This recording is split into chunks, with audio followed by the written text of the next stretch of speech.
방문요양센터를 운영하면서 처음 어르신 댁에 갔을 때 어떤 말을 하고 어떻게 방문을 다녀와야 되는지, 서류는 어떻게 준비해야 되는지 정말 난감했던 기억이 있습니다. 수급자 댁 첫 방문 갈 때 무엇을 해야 되고 어떤 것을 준비해 가야 두 번 걸음을 하지 않는지 말씀드리겠습니다.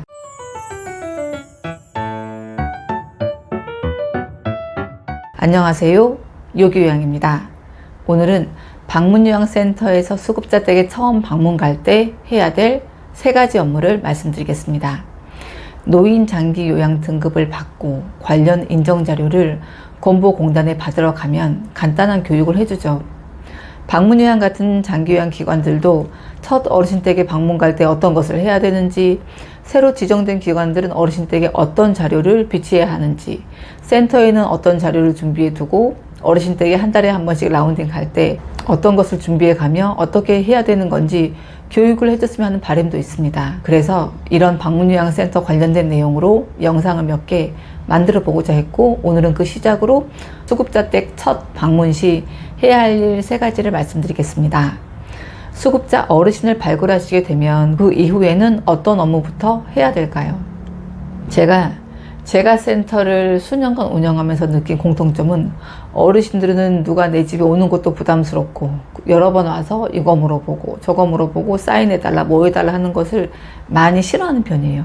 그래서 처음 방문 갈 때 가능한 모든 것을 챙겨가서 한꺼번에 사인 받을 것은 받아오고 물어오고 확인한 후 어르신의 컨디션과 요구사항을 확인해서 관련 요양보호사님을 연결해서 인사시킬 때 2번째 방문을 가는 게 최고의 수순이에요. 저희는 보통 수급자가 연결되면 문자를 통해 공단 자료를 보내달라고 합니다. 그리고 어르신 개인정보를 받고 문서를 만들어 가는 거죠.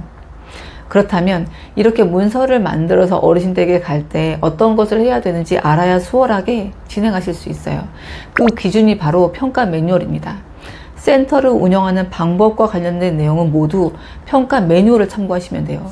운영규정, 급여적공 계획이라든지 모든 게 전부 다 평가 매뉴얼을 참고하시면 센터를 운영하는데 문제가 없을 거예요. 그래서 2023년도 재가급여 평가 매뉴얼에 총 34개 항목이 있는데 그중 3가지가 해당이 됩니다.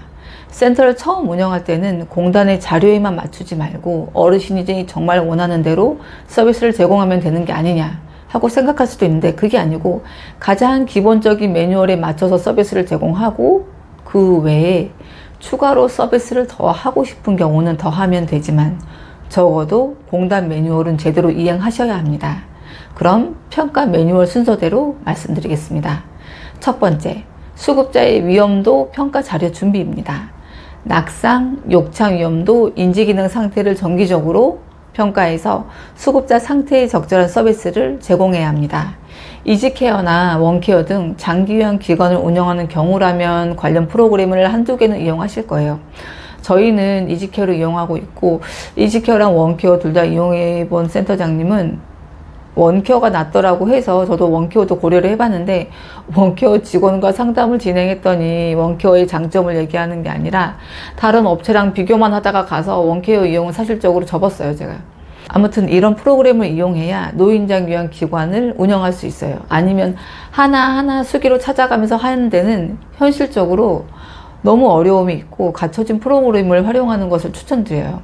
처음에 저도 다른 센터에서 말을 들을 때는 처음에는 프로그램 쓰지 말고 혼자서 해봐라 라고 해서 혼자서 했는데, 그 본인부당 영수증 보내드리는 것 자체도 계산기를 두드려가면서 하다 보니 금액이 1, 2원이라도 안 맞는 경우가 발생되기도 하더라고요. 그래서 처음부터 저는 프로그램을 이용하는 것을 추천드려요.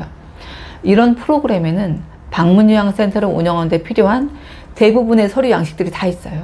그 기본은 건보공단의 서식을 참고로 하고 있습니다. 이런 프로그램에서 나오는 서류 양식들도 건보공단이 기본 거기 때문에 건보공단의 양식을 가지고 와서 조금씩 변형시켜서 사용하고 있어요. 그래서 프로그램에 그런 서식들을 사용하시면 됩니다.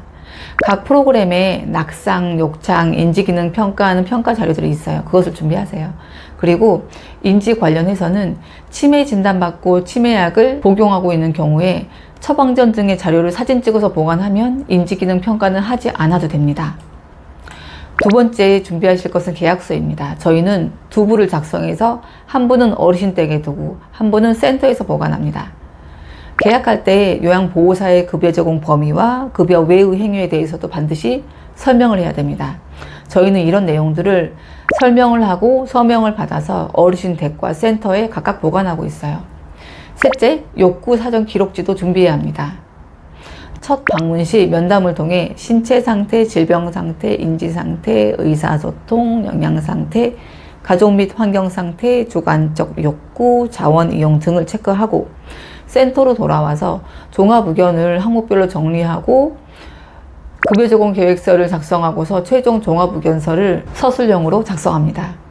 이를 정리해 보면 저희는 첫 방문 시에 폴더를 하나 만들어서 첫 방문 시 준비할 서류를 저장해 놓는데요. 그 내용은 일명 낙창사라고 해서 낙상, 욕장, 욕구사정 이렇게 세 가지 수급자의 기능평가 자료를 가져가고 또 인지기능을 확인할 수 있는 인지선별검사 도구를 활용하여 인지기능을 평가합니다. 참고로 시스트 같은 인지선별검사는 건보공단의 관련 과정을 반드시 이수하여야만 검사 진행이 가능함을 말씀드려요. 답글에 관련 링크를 첨부할 테니까 반드시 이수해 놓으세요. 그리고 방문요양 계약서를 두 부를 작성해서 가져가고요. 저희 센터는 여기 한 가지 더 추가합니다. 바로 초기 상담 카드라고 해서 어르신의 기저질환이나 신체 상태 등을 추가적으로 확인하기 위한 서류를 만들어 가서 낙창사를 하면서 동시에 체크합니다. 오늘은 이렇게 수급자와 연결되어 첫 방문을 갈 때 준비할 서류를 말씀드렸습니다. 끝까지 시청해 주셔서 감사합니다.